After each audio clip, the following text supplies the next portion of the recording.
sama-sama bisa berkumpul di dalam majlis kita yang mulia. Mudah-mudahan Allah jadikan kita orang-orang yang mulia fi dunya wal akhirah. Mudah-mudahan Allah berikan taufik dan hidayah buat kita untuk bisa istiqomah mengerjakan amalan-amalan orang-orang yang mulia, dan kelak di hari kiamat kita dikumpulkan dan beri syafaat oleh Nabi kita Muhammad sallallahu alaihi wasallam. Amin ya rabbal alamin.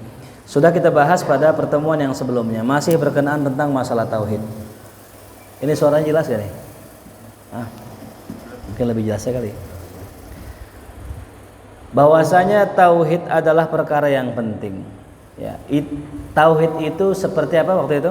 Seperti pondasi. Ya, yang mana bangunan yang tinggi dibangun di atasnya. Semakin kuat pondasi, semakin tinggi bangunan tersebut. Semakin lemah pondasi, semakin lemah bangunan tersebut. Ya, makanya kita lihat sekarang banyak orang-orang yang sudah tinggi jabatannya, tinggi makomnya, jatuh. Nah, itu karena tauhidnya lemah. Ya. Nah, kita juga sudah membahas kemarin tentang sifat-sifat Allah. Ya. Berapa sifat Allah?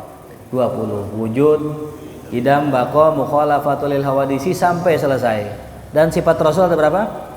Ada 4. Siddiq, amanah, tabligh, fatonah. Dan sifat jaiz bagi Allah berapa?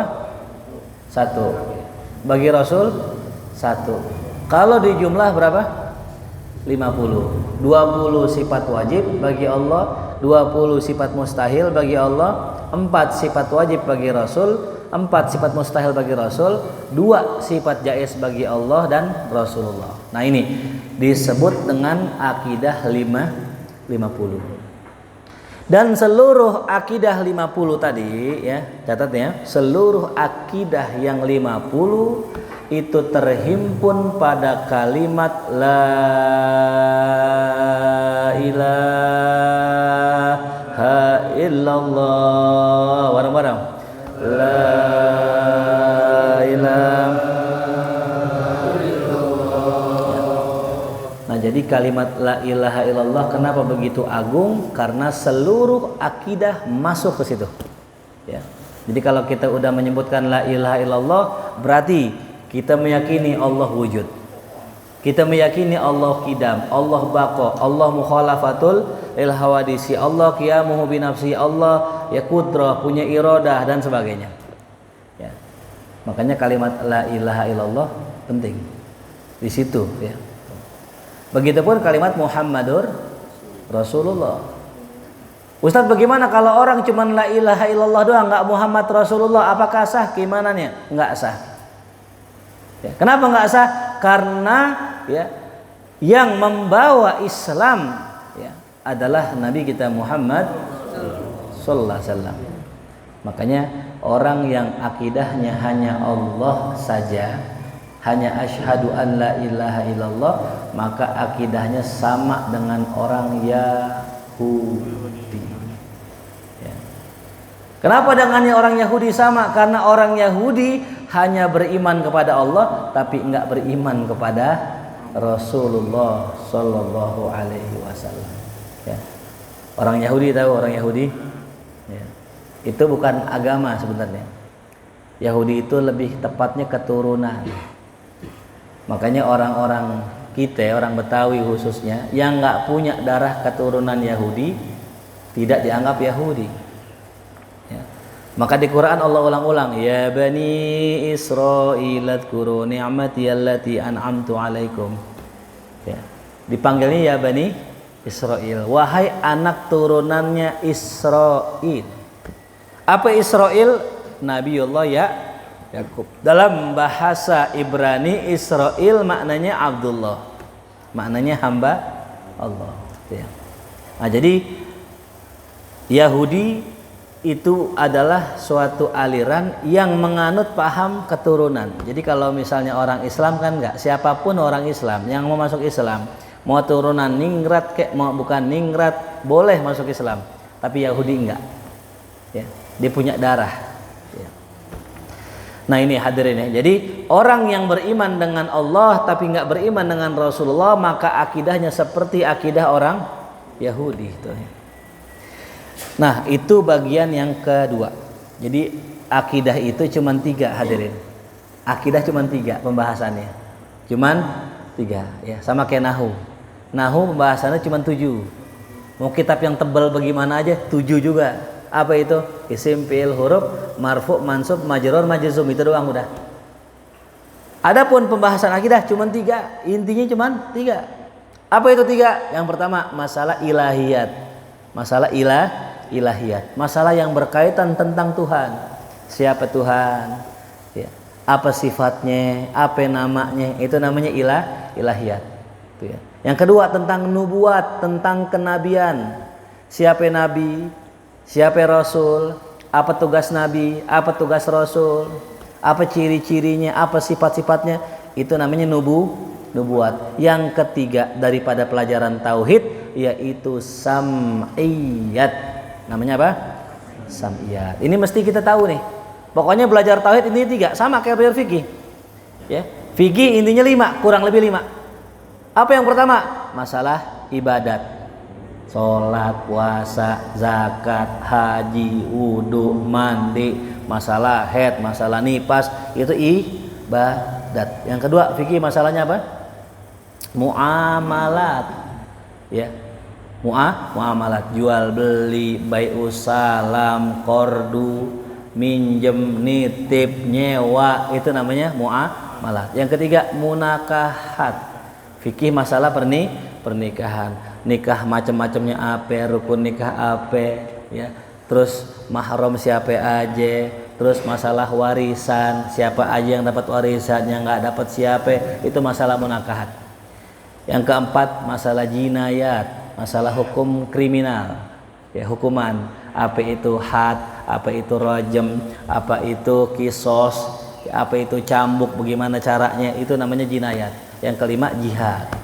Fikih masalah jihad. Bagaimana jihad, siapa saja yang boleh diperangin, siapa aja nggak boleh dibunuh, itu masalah jihad. Nah itu fikih intinya 5. Mau ngaji kitab yang tebal yang gimana, yang banyak segini-segini, tetap inti fikih berapa? 5. Tasawuf intinya 2. Apa intinya 2? Takhalli wa tahalli. Ya, membersihkan dari sifat yang tercela, sombong, riya, ujub, kikir, cinta dunia, panjang angan-angan, dan teman-temannya. Yang kedua, menghiasi diri dengan akhlak yang mulia, sabar, syukur, ridho, qanaah, tawakal, ikhlas, dan sebagainya. Jadi setiap ilmu itu ada intinya. Jadi kalau kita mau ngaji, mau belajar, gampang kalau udah tahu intinya. Kadang-kadang kita begini nanya, Ustadz, kita ngaji fikih nggak kelar-kelar ya dari dulu sampai sekarang gitu ya. Sebenarnya harus sudah kelar. Ya, harusnya sudah kelar. Kenapa? Karena fikih cuma berapa? 5. Ya, cuma 5 fikih intinya tadi, ibadat, muamalat, munakahat, jinayat, jihad. Ya, semuanya 5 ya. Ibadat, muamalat, munakahat, jinayat, jihad, atau lagi dayat.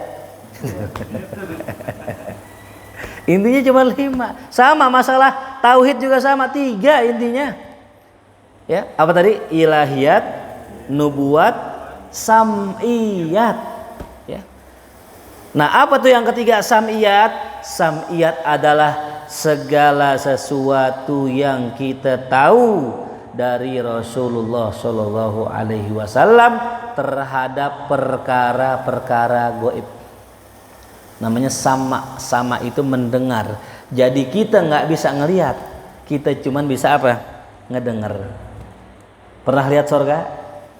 Belum. Mau masuk surga? Mati dulu. Tapi kalau kita ditanya, udah pernah dengar surga belum? Udah, pasti. Dengar udah. Pernah lihat jembatan Shiratal Mustaqim? Belum. Udah dengar belum? Udah, dengar mah udah.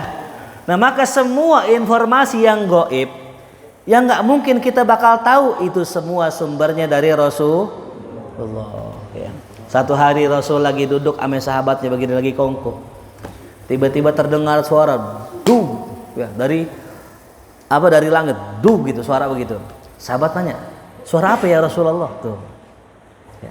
Kata Rasul, itulah suara batu yang dilemparkan dari atas sampai bawahnya neraka sudah sampai ya sejak 70 baru sampai sejak 70.000 tahun lamanya.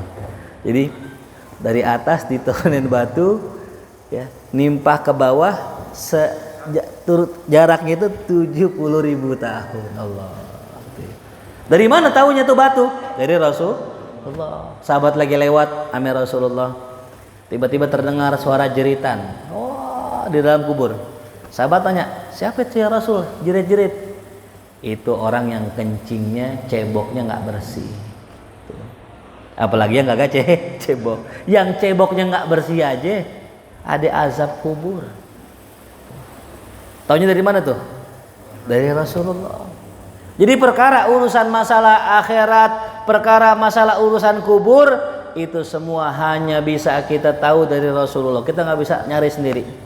Kali ada orang meninggal gitu, kita bikinin apa pakai kamera ya, pakai CCTV. Cobain aja mungkin kalau mau eksperimen gitu. Orang meninggal pakein CCTV ya Bang Roni tuh ya, pakai itu. Lihat dah tuh live streaming dari alam kubur. Gak kelihatan hadirin. Ada tuh di YouTube tuh siksa kubur, itu mah bohong-bohongan itu. Jangan percaya ya orang lagi di kuburan tuh, gitu bohong-bohongan itu. Ya. Tapi ada kisah, ada salah seorang cerita ke saya. Ada orang ya ahli ibadah gitu. Ahli ibadah, dia suka sholat, ya, dia suka ngaji.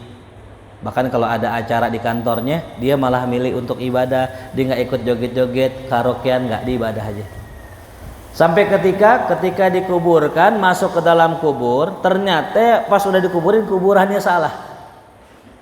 Diangkatlah tuh, digali lagi. Karena kuburannya salah, yang punya kuburan nggak terima tuh, harus dipindah ke sono gitu. Digali, ketika digali ternyata itu jenazah sudah gosong. Padahal belum sampai sehari itu udah gosong tuh jenazah. Ya. Singkat cerita, heranin teman-temannya. Kan perasaannya orang soleh, orang baik, tukang ngaji. Kenapa kok bisa gosong? Ternyata ini orang adalah salah satu bos daripada ya bank konvensional. Ya. Tiap hari makanya riba. Ya. Walaupun soleh, walaupun baik, tapi kalau yang dimakan haram, kerjaannya haram, nggak bener. Walaupun dia itu tiap bulan nyantunin yatim, tiap bulan nyantunin orang miskin, tapi duitnya dari hasil judi slot, nggak bener. Insya Allah di sini nggak ada ya. Amin ya Rabbal. Ya. Judi menangnya ketagihan, kalah penasaran tuh ya. Menang nih, wah menang, pasang lagi gope tuh. Menang lagi pasang 1 juta tuh. Kalah, udah habis juta kalah. Dimain lagi, wah kalah nih, mau main lagi, sampai habis, sampai ngutang. Temennya nanya, lu kok mau aja, ya, mau apa? Main terus, padahal kan lu udah kalah. Gue mau balikin modal, katanya. Nggak bisa balikin modal. Emang di setting orang yang main judi slot biar kalah, emang dikasih menang dulu gitu ya. Emang begitu, penjahat menang duluan, kalah belakangan. Kalau jagoan kalah dulu, menang. Lihat film Omak kalau nggak percaya itu ya. Nah, film Omak menang dulu apa kalah dulu? Kalah dulu ya, dipukul tangannya, habis nggak bisa main gitar lagi. Habis itu belajar silatnya silat beksi lagi kan. Habis belajar menang nggak? Menang. Begitu pejagoan begitu ya. Makanya kalau kita jadi jagoan, kalah dulu baru apa? Menang. Tapi kalau kita menang dulu, nah itu pengikut aliran judi slot gitu. Menang dulu baru kalah itu ya. Nah, ini sam'iyat ya, sam'iyat. Apa saja sih yang termasuk ke dalam pembahasan sam'iyat? Bismillahirrahmanirrahim. Ammal qismu salis min hadzal fanni. Adapun bagian yang ketiga daripada cabang ilmu ini, yaitu masalah sam'iyat, masalah yang terkait dengan ya perkara yang didengar. Faminhu, maka di antara pembahasan masalah sam'iyat tentang su'alu munkarin wa nakir lana fil qabri, yaitu tentang pertanyaan munkar nakir kepada kita di dalam kubur ya. Jadi yang mesti kita imani dari perkara sam'iyat, nanti ada yang namanya pertanyaan munkar nakir. Wa huwa amun likulli mukallafin, dan pertanyaan tersebut umum merata likulli mukallafin, bagi tiap-tiap mukallaf. Ya, mukallaf itu orang yang diberikan beban, orang yang sudah balik, orang yang sudah akil balik, maka dia menjadi mukallaf, orang yang wajib menjalankan syariat. Jadi semua orang yang mukallaf yang udah balik nanti akan dapat pertanyaan munkar nakir. Yang mana aja? Min ummatid dakwah al mu'minina wal munafiqina wal kafirin. Baik itu orang adalah orang beriman, mau orang munafik atau orang kafir, semua ditanya. Cuman bedanya gini. Ketika orang mukmin ditanya, "Man rabbuka?" Allah Rabbi. Ini yang udah usia 50 tahun, ayo sering-sering dah kita latihan ya. Talqin dulu latihan ya, tuh. Man rabbuka? Allahu Rabbi. Wa man nabiyuka? Muhammadun nabi. Wa ma imamuka? Wah, kayaknya roman-romannya diazab nih. Pada diem aja nih. Wa man imamuka? Al-Qur'anu imam. Wa ma kiblatuka? Al-Ka'batu kiblati. Tuh ya. Kam zaujatuka? Berapa bini ente? Gitu. Ya. Jadi ya, perlu nggak sih Ustaz kita latihan dulu gitu, di briefing gitu sebelum mati kan, kalau orang kita kan begitu ya. Ya. Jawabannya nggak perlu, karena yang menjawab adalah iman. Ya. Ustaz saya nggak bisa bahasa Arab, ntar gimana jawabannya? Bisa kalau kita rajin ibadah tuh ya. Makanya ya, udah umur 50 tahun, apalagi 40 dah tuh. 40 kata Rasulullah, siapa yang umur 40 tahun belum berubah kebiasaan buruk jadi baik, siap-siap. Siap. Karena usia 40 tahun itu usia kematangan orang. Orang yang bener belum 40 tahun masih goyang-goyang tuh. Masih goyang-goyang. Tapi kalau sudah 40 tahun dia bener, insya Allah istiqomah sampai mati. Tapi kalau 40 tahun dia masih nggak bener dan nggak mau berubah, alamat itu ya. Jadi yang udah 40 tahun masih dalam kondisi nggak bener, nah coba kita istighfar ya. Kita sering-seringin ngaji, seringin taklim, jangan sampai mati su'ul khatimah. Nauzubillah min zalik. Jadi yang ngutang-ngutang tuh ya, ya di bangke, tahu bangke? Bank keliling tuh, tobat.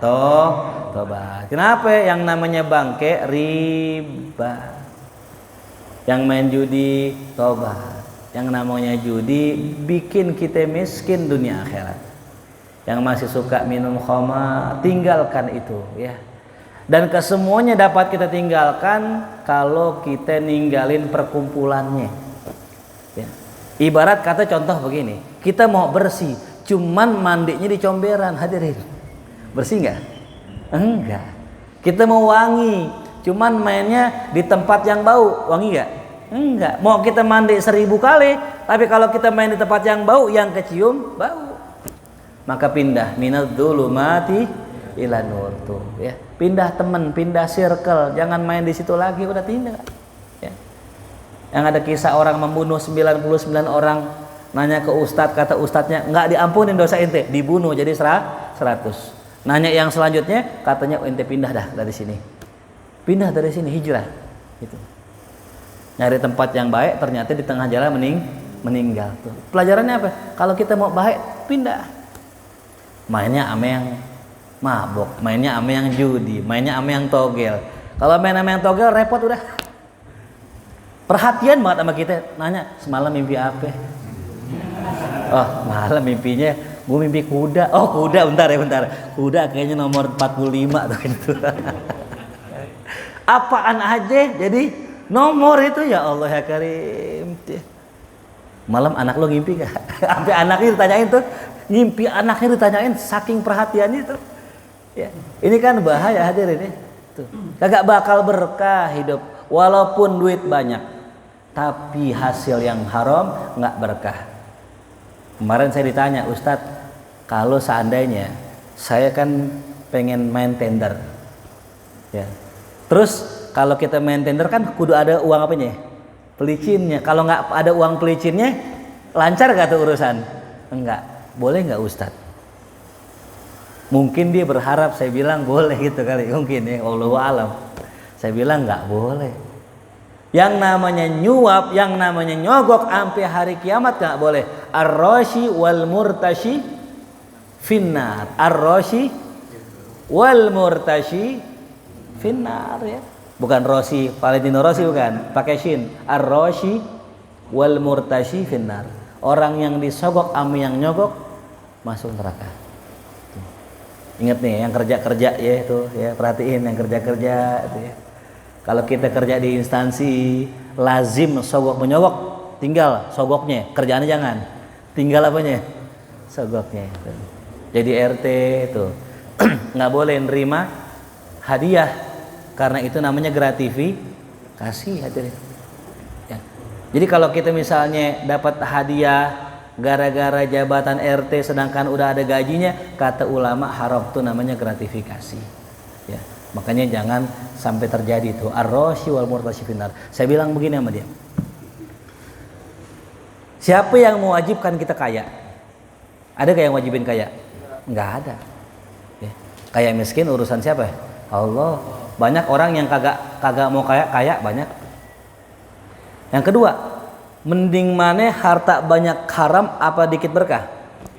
Dikit berkah. Yarin nggak apa-apa. Aneh kerjaannya begini aja nggak apa-apa. Yang penting berkahnya. Percuma duit banyak tapi naudzubillah keluarga nggak sakinah mawaddah warahmah. Percuma harta banyak anak-anak kagak soleha. Tapi nggak apa-apa dah harta dikit yang penting berkah. Gitu ya. Jadi prinsipnya nggak apa-apa dikit yang penting berkah. Atau biarin banyak yang penting berkah gitu ya. Alhamdulillah. Iya. Jadi janganlah sampai kita tuh nyari yang haram. Buka warung ditawarin, lu mau nggak nih dagangan capit boneka? Tuh kan lagi rame tuh. Itu haram hadirin. Capit boneka walaupun kesannya mainan anak-anak haram. Kenapa haram? Karena ada unsur goror di situ. Ada unsur ketidakjelasan akadnya. Contoh misalnya gini, kita main nih bang 2.000. Kita mainin tuh, dapat gak tuh? Bisa dapat, bisa enggak. Nah itu yang nggak boleh hadirin. Untung-untungan, ya sama kayak judi. Ya. Untungan. Segala akad yang menimbulkan untung-untungan maka haram. Ya, jangan. Warung kita udah bagus, jualannya galon, jualannya gas, jualannya sembako, udah cakep. Jangan pakai dikotorin dengan capit boneka. Karena beberapa tempat saya lihat masih ada yang begitu. Ini bukannya ya ngajarin, ngingetin aja. Karena ya banyak ya sebagian orang yang buka warung udah cakep tapi dikotori dengan yang haram. Sama tuh juga sama cabutan. Tahu cabutan? Yang pakai tali, tahu yang pakai tali? Ayo dek, ambil. Bayar dulu 2.000. Ada Tamiya di situ. Ada Omega, tembakan-tembakan tuh. Ada lagi. Nah kalau nggak dapatnya apa? Dapatnya apa namanya? Coklat-coklat kecil. Pas ditarik di ini lo ada ilmunya tuh ya, ditarik ya. Nah kayaknya ini Tamiya nih, kayak berat soalnya nih. Pas diangkat tangan abang ya keluar gitu. Kosong, zong, nggak ada. Bayar nggak? Bayar. Dapat nggak? Enggak. Itu namanya apa tuh?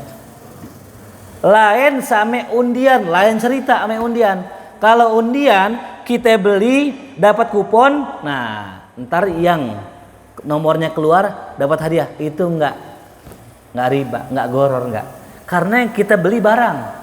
Contoh, saya beli nih pewangi misalnya.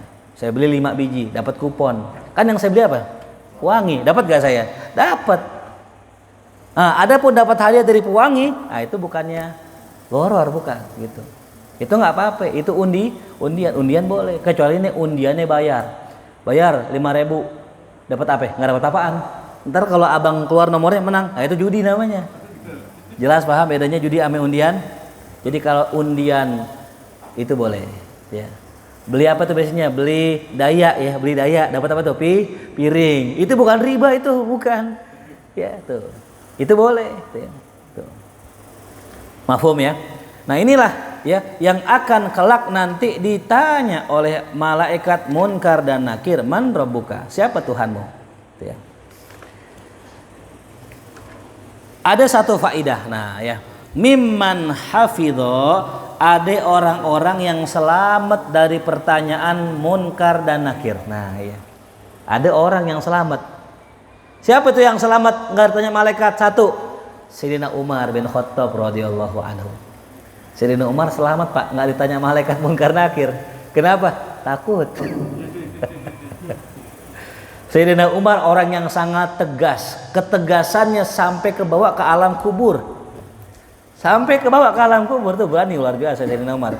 Makanya di zaman Nabi, ini kalau kata Gus Baha saya pernah dengar, Islam itu bukan hanya butuh orang baik, Islam juga butuh preman-preman yang galak gitu. Kata Gus Baha. Apa hikmahnya? Di zaman Abu Bakar Siddiq masuk Islam, Sayyidina Utsman masuk Islam, nggak berani sholat depan Ka'bah, nggak berani. Ya. Mereka sembunyi-sembunyi dengan keimanannya, dengan keislamannya. Tapi ketika masuk Sayyidina Umar bin Khattab radhiyallahu anhu, masuk Islam, rapi syahadat, beliau pergi ke rumahnya Abu Jahal. Tuh, preman di zamannya. Abu Jahal. Tok tok tok. Abu Jahal. Ya. Man, Umar. Pas keluar, "Ngapain Umar? Ente manggil saya?" "Saya udah masuk Islam." Wow, Masya Allah. Ya. Mengumumkan keislaman kepada Abu Jahal. Preman-preman dikasih tahu sama Sayyidina Umar tuh ya. Mau hijrah, orang ngumpet-ngumpet. Sayyidina Umar berangkat gendong anaknya Abdullah bin Umar, tawaf di Ka'bah sambil mengatakan, "Yang mau anaknya jadi yatim, bininya jadi janda, halangin saya mau hijrah." Wow, Masya Allah. Gak ada yang berani tuh. Tuh, baru jagoan ya, jagoan. Jadi Islam tuh kudu ada jagoannya. Ya. Sama Nurul Iman nih, apa jagoan semua jangan-jangan sini.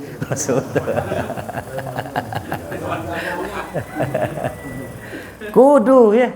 Apalagi ada yang jelekin guru, ada yang jelekin kiai, maju paling depan. Ya cuma nanya dulu. Jangan maju-maju aja. Sebagaimana Sayyidina Umar pun sama. Lihat ada orang Yahudi narik sorbannya Rasul, ditarik sorbannya nih, lagi dipakai begini, ditarik, kebeset tuh lehernya Rasulullah sampai merah. Marah Sayyidina Umar, cuma nanya dulu, "Ya Rasul, boleh nggak saya penggal palanya orang?" Nanyanya begitu. Kalau engkau izinkan saya penggal nih orang. Tapi enggak, kita enggak butuh itu ya Umar. Tanya dia butuhnya apa. Kita tanya, "Ya fulan, Yahudi, orang Yahudi. Butuh apa ente sama Rasulullah?" "Ini Muhammad aneh, dia ngutang sama aneh. Katanya mau bayar." Kata Rasul, "Kan emang belum jatuh tempo. Enggak aneh maunya sekarang." Oh. Yaudah, Umar ke rumah ambil duit bayar utang dia. Ya, lebihin Umar, lebihin. Tuh. Selesai dibawa duitnya, dilebihin dikasih. Ya. Ini orang Yahudi malah bilang asyhadu annaka Rasulullah. Masuk Islam. Apa kata ini orang Yahudi?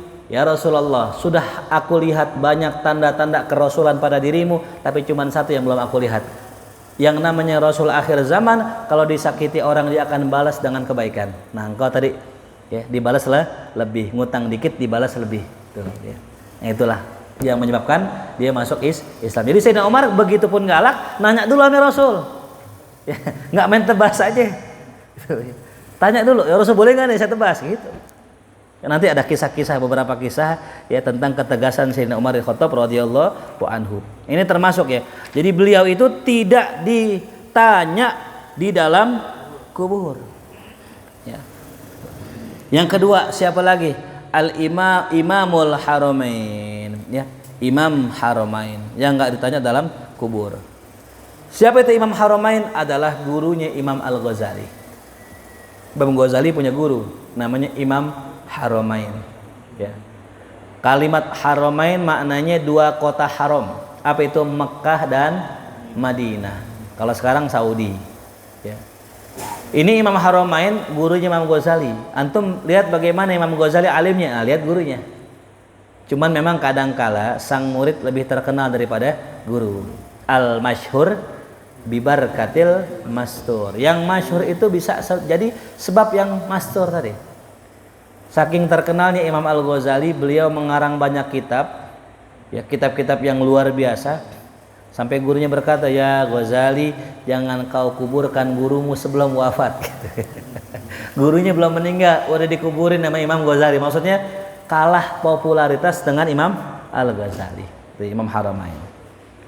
Kemudian yang ketiga, Wa Harun Ar-Rasyid. Nah, ini salah satu khalifah yang bijaksana, Harun Ar-Rasyid ya. Jadi kalau kita mendengar tentang biografi Harun Ar-Rasyid, nih orang zalim, nih orang begini, salah.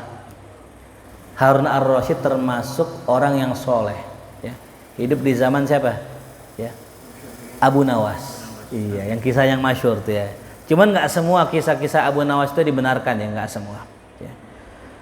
Kemudian syahidul ma'rakah, orang-orang yang nggak ditanya ame malaikat mungkar nakir adalah orang yang mati syahid dalam peperangan tuh ya. Mudah-mudahan kita termasuk, amin ya rabbal. Perang apa kita? Perang melawan hawa nafsu. Wal murabit, yang ke 5, orang-orang yang berjaga di wilayah perbatasan. Ya, kalau sekarang udah nggak ada. Ya, kalau sekarang ini wilayah perbatasan tuh mungkin teritorial antara negara kita dengan negara ya tetangga. Ya, kalau zaman dulu benar-benar berjaga itu memang resikonya mati. Ya. Kalau zaman sekarang enggak, soalnya damai zaman sekarang. Orang yang jaga perbatasan Malaysia sama Indonesia damai nggak? Aman nggak? Aman. Kalau zaman dulu enggak. Ya. Setiap hari mereka itu dihantui ame kematian. Ya. Jaga di wilayah perbatasan musuh. Musuh dari jauh udah mereka yang siap-siap gitu. Makanya ada salah seorang sahabat Nabi, saya lupa namanya, ketika dia berjaga di batas wilayah Islam, ketika lagi sholat dipanah, celep. Nggak lama sholat, masih sholat. Dipanah lagi, celep, masuk lagi tuh. Dipanah lagi, celep. Temannya kaget bangun. Ya, langsung menyelamatkan dia. Nah, tapi itu sahabat masih sholat sampai selesai, sehingga ulama mengambil hukum dari kejadian itu bahwa orang yang tertusuk panah ya dan mengeluarkan darah tidak membatalkan sholatnya ya, selama bukan perbuatan dirinya sendiri itu ya. Itu namanya murabit ya. Tuh, isbiru wasabiru warabitu. Nah, sabarlah kamu dan tingkatkanlah kesabaran dan robitu. Kata ulama tafsir dalam salah satu tafsirnya, kalimat robitu maknanya berjaga di wilayah perbatasan. Ya. Jadi maknanya banyak tuh. Warobitu, robit. Ya, makanya ada namanya ribat ya. Ribat. Wal mayyitu bidail batni, dan juga orang yang nggak ditanya malaikat munkar nakir adalah orang yang meninggal dengan penyakit perut. Dail batin. Mungkin asam lambung, mungkin GERD, mungkin mah, apapun orang yang meninggal dengan sebab penyakit lambungnya, penyakit perutnya, maka nggak bakal ditanya malaikat munkar nakir. Ya, makanya sakit itu rahmah ya. Gitu. Jadi kalau kita kena sakit, nah itu husnuzon, Allah sayang sama kita ya. Wal mayyitu lailatal jum'ah, dan orang yang meninggal di hari Jumat, di malam Jumat nggak ditanya. Ya, untung banget, masya Allah. Ya. Ya. Nah, salah satu kita punya jamaah, kita punya murid ada kemarin meninggal dunia, masih muda umurnya, mungkin belum sampai 25 kali mungkin ya. Intinya belum kawin juga, dan akan kawin, dan pengen lamaran, pengen nikah gitu. Ya, Allah panggil, sakit di bagian dalam sih, bagian dalam. Meninggal malam Jumat, cakep banget tuh, masya Allah ya, masih muda. Ya.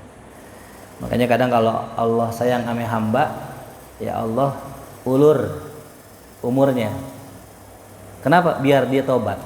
Nah, pas lagi tobat, lagi dekatnya sama Allah dicabut. Nah itu tanda Allah sayang. Makanya yang maksiat umurnya kan panjang tuh ya. Pejabat panjang. Kita tungguin kapan matinya, gak mati. Kenapa? Allah tungguin tobatnya. Dan orang yang baik umurnya pendek tuh ya. Yang Ustaz Fajar orang baik nih insyaallah.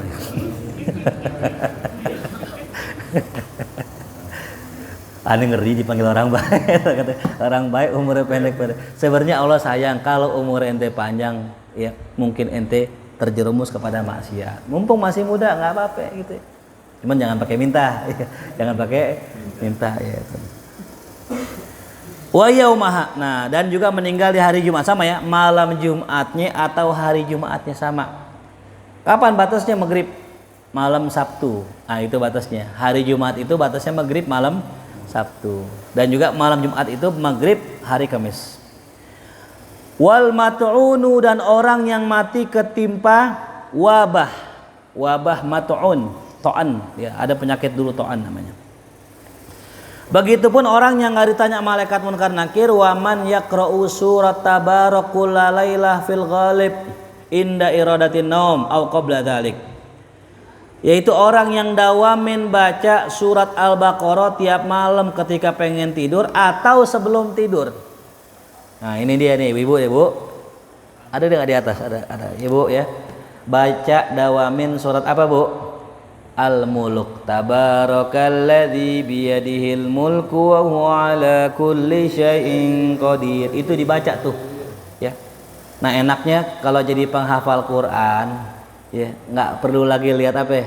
Lihat Quran, lihat mushaf, enggak perlu lagi lihat khulasoh, cukup baca aja. Ya. Makanya nikmatnya di situ. Kenikmatan, ya, tulis, tidak bisa didapatkan dengan kenikmatan. Kenikmatan tidak bisa didapatkan dengan kenikmatan, nggak bisa. Ya. Kenikmatan harus didapatkan dengan kepahitan, kesusahan, itu harus. Ya. Contoh aja yang mau nikah dah, yang mau nikah. Saya mau tanya, orang kalau nikah enak nggak? Enak. Tanya dong sebelumnya, ngapain tuh? Kerja, banting tulang, banting pintu emaknya itu. Pintu rumah dibanting, mau kawin gitu. Ada orang begitu, ada yang banting tulang, ada yang banting pintu rumahnya gitu. Ngamuk ya, mau kawin gitu, jangan ya, nauzubillah. Nah, ini lihat orang yang dapetin kenikmatan, orang mau nikah, oh perjuangan, nyari harimnya aja perjuangan, iya Rizky ya, jauh banget kali Malang sono, padahal ada kali Untung situ. Emang di Mabes emang habis perempuan, nah di pulau banyak, kenapa dapetin di sono? Nah, itulah perjuangan, ya. Pahami, dapat dari mana? Gunung Putri tuh, ya, belum Gunung Putra tuh. Jauh tuh ya. Itu perjuangan, belum ngumpulin duit buat mahar, buat belum mas kawin, buat catering, buat tenda. Udah kita kasih nih calon mertua, minta nambah lagi. Afwan nih nak Rizky, kurang 10 juta lagi.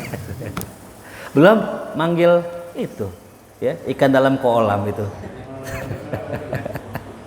Gambus, ya kan? Belum sorpenir, waduh meledak malah kita. Tapi apa? Setelah kepahitan, kesusahan, kepayahan, ada kenikmatan. Sama ente juga ngapal Quran, capek ngapal Quran, siapa bilang nggak capek? Harus baca tiap hari, ngulang tiap hari, murojaah, mutolaah. Tapi nikmat gak setelahnya? Nikmat. Di saat orang capek-capek bawa Quran, dia ngantongin Quran, dijaga Quran pakai adab, jangan sampai ya terabaikan. Kita emang enggak, kita cukup tinggal baca doang. Sholat nggak pakai megang Quran, tinggal baca udah apal semuanya. Nikmat kan? Nikmat. Mau baca kafi di motor bisa, di mobil bisa, ambil jalan bisa. Coba kalau antum ambil jalan baca Quran begini tuh. Alhamdulillahilladzi anzala ala abdihi, kagak enak. Paham nggak? Maka kenikmatan itu didapat setelah kesusahan. Antum ngelihat ulama tuh kalau ditanya apa aja langsung jawab. Guru bagaimana gini? Begini jawabannya gini. Nggak pakai lihat kitab. Tapi jangan lihat situnya, lihat sebelumnya ngapain beliau? Ngapalin kitab. Ngafal itu, capek ngafal. Jadi nggak ada kenikmatan didapat setelah kenikmatan, nggak ada ya. Nggak ada cerita. Wali besar yang didatengin orang, datang minta doa, yang datang artis, yang datang pejabat, dikasih duit, dikasih mobil dan sebagainya, nggak mungkin kalau bukan karena kesusahan. Ya. Guru sekumpul yang begitu luar biasa, hidupnya nggak ada yang nikmat. Makanya bikinlah ketidaknikmatan di hidup kita agar setelahnya muncul kenikmatan. Gitu ya. Mau yang belajar nih ya, makanya saya kasih makanan yang nggak enak biar apa? Ntar ente makannya enak. Ya. Pas sudah mati namanya. Sudah mati. Lagi nggak mendingan begitu kan? Lagi di dunia sebentar. Ada salah satu muridnya Syekh Abdul Qadir Jailani, datang orang tuanya. Ngelihat anaknya di pesantren makannya gak enak, nanya sama Syekh, kok antum makannya enak?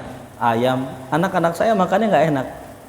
Saya Abdul Qadir jadi lagi ngunyah tulang ayam, dilempar. Nih, tuk, dilempar tulang jadi ayam. Kalau anak ente tidak bisa begini silahkan makan enak tuh. Ngerubah tulang ayam jadi apa? Jadi ayam tuh. Kalau udah begini silahkan makan enak. Artinya apa? Semasa belajar jangan enak. Belajar enak gak? Nggak enak. Sholat malam enak gak? Nggak enak. Ntar ente enak hidup ente. Dari sekarang pokoknya nggak enak aja. Torekoh kita yang nggak enak. Lagi tidur asik-asik ngimpi, ya lagi masuk dupan gratis kan. Lagi ngimpi jalan-jalan ke Singapura, ke luar negeri, dibangunin. Enak gak? Nggak enak. Nah, itulah jalan kita. Anak muda asiknya ngapain? Nongkrong, ngopi, ngelihat matahari, sunset tuh, asik. Dia enggak, dia kerja. Oh, Kaisang Pangarep tuh. Jokowi. Jadi jangan hidup dengan kenikmatan, ntar hidup ujungnya nggak nikmat. Ya.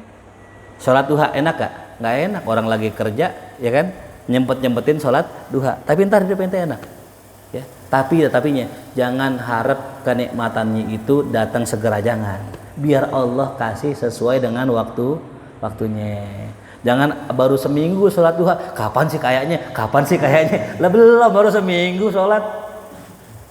Baru seminggu sholat tahajud, kapan sih jadi walinya? Baru seminggu sholat tahajud mau jadi wali. Hayam sholat tanggul begitu luar biasa, doanya mustajab. 13 tahun kholwat. 13 tahun kholwat.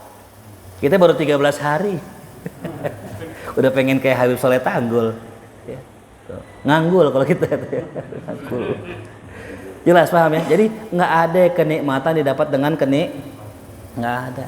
Pengen punya anak, nikmat gak punya anak? Nikmat gak? Nikmat, bikinnya nikmat. Tapinya, hamilnya nikmat gak? Enggak. Coba, aduh capek banget nih mama nih, udah dah aneh gugurin aja, jadi gak jadi. Orang yang pengen punya anak, si ibu capek bawa perutnya, bawa anaknya, si bapak capek bawa pikiran. Mikirin ntar buat beli baju bayi gimana, beli bedong gimana, bayar rumah sakit gimana, bayar bidan bagaimana, belum lagi bini tiap hari ngidam mulu, minta rujak bebek tiap hari, mintanya yang aneh-aneh, ya. Minta apa? Jus Belanda, macam-macam tuh. Si bapak capek, si ibu capek. Pas ketika lahir nikmat, setelah capek. Jelas paham hadirin ya? Jadi kalau mau nikmat kudu capek.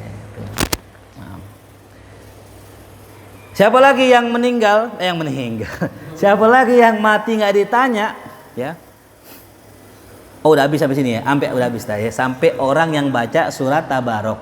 Kenapa dikatakan surat Tabarok? Dalam riwayat yang lain, dalam kitab Al-Itqan fi Ulumil Quran disebutkan bahwasanya surat Tabarok itu memiliki nama lain, yaitu surat Al-Mujadilah. Surat Al-Mujadilah. Padahal surat Al-Mujadilah ada di Quran kan? Surat Yus 28, surat ke-58. Ya. Tapi Tabarok sendiri punya nama lain, Mujadilah, yang mendebat.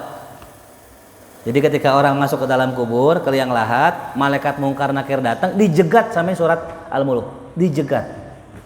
Kalau itu mau nanya aneh aja. Masya Allah tuh. Nggak ditanya orang yang baca Tabarok. Ya. Nah, baik tadi ketika sebelum tidur banget atau ketika baru mau contohnya gini, misalnya kita tidurnya jam 11, jam 7 kita baca, insya Allah masih kena tuh. Apalagi pengen tidur banget gitu.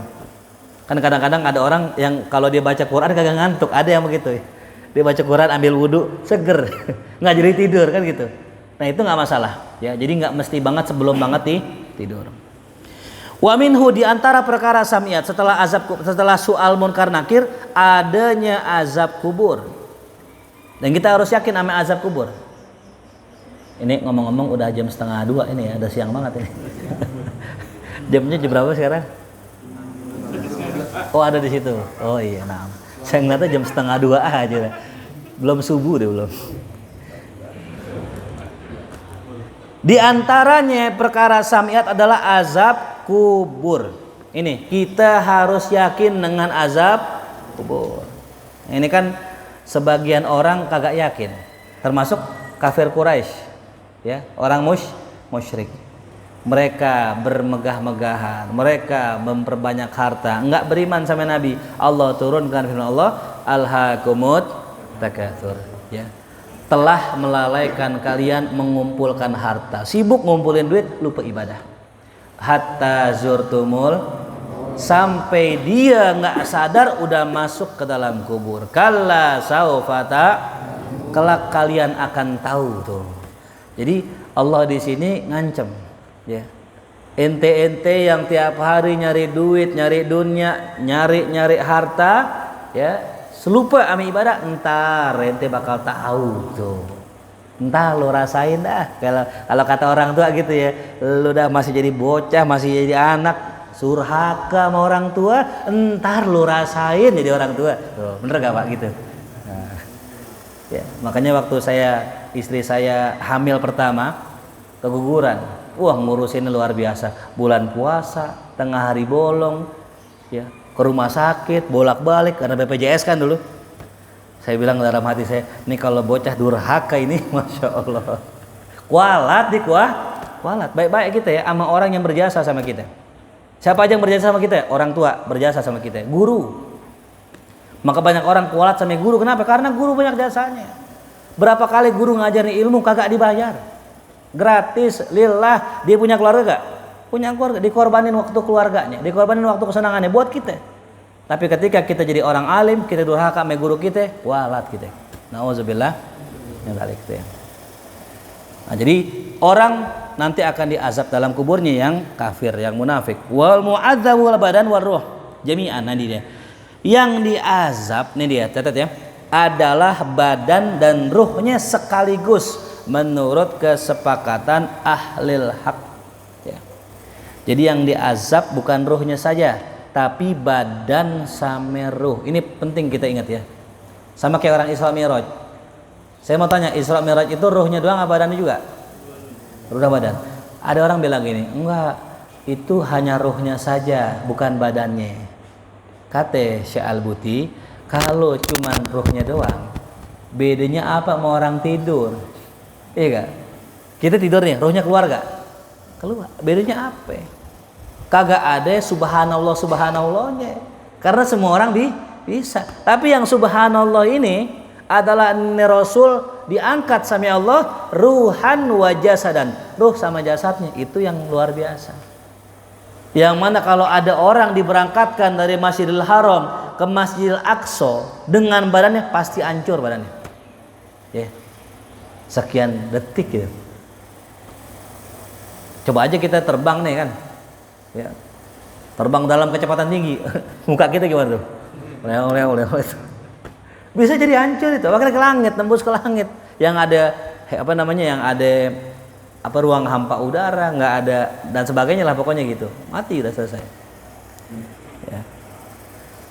Wa yakhluqullahu fi idrakan, dan Allah ciptakan pada kubur tersebut idrak, rasa, ya, bihaitsu yasma, dan sekiranya orang tersebut mendengar, waya'la mengetahui, wayaltadzu merasa lezat, wayata'allam dan merasa sakit.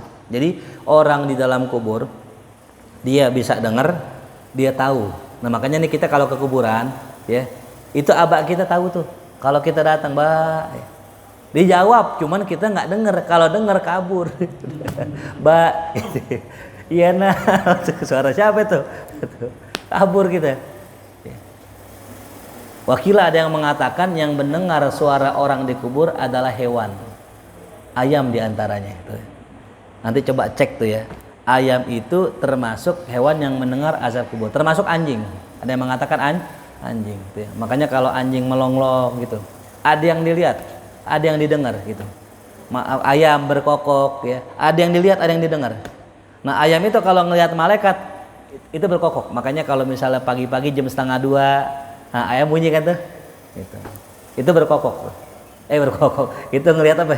Malaikat yang berkokok ya. Tapi Ustaz, ayam saya jam 12 bunyi. Nah itu dicolong ayam itu. Masih lihat udah nggak ada, colong ayamnya. Nah ini yang penting ya. Kita harus yakin orang di kuburan itu merasa, mengetahui, merasakan nikmat dan sakit. Jangan sampai kita meyakini gini, nggak apa-apa kita maksiat, paling di kuburan cuman ya begitu-gitu doang lah. Enggak, ini sakitnya luar biasa. Ya.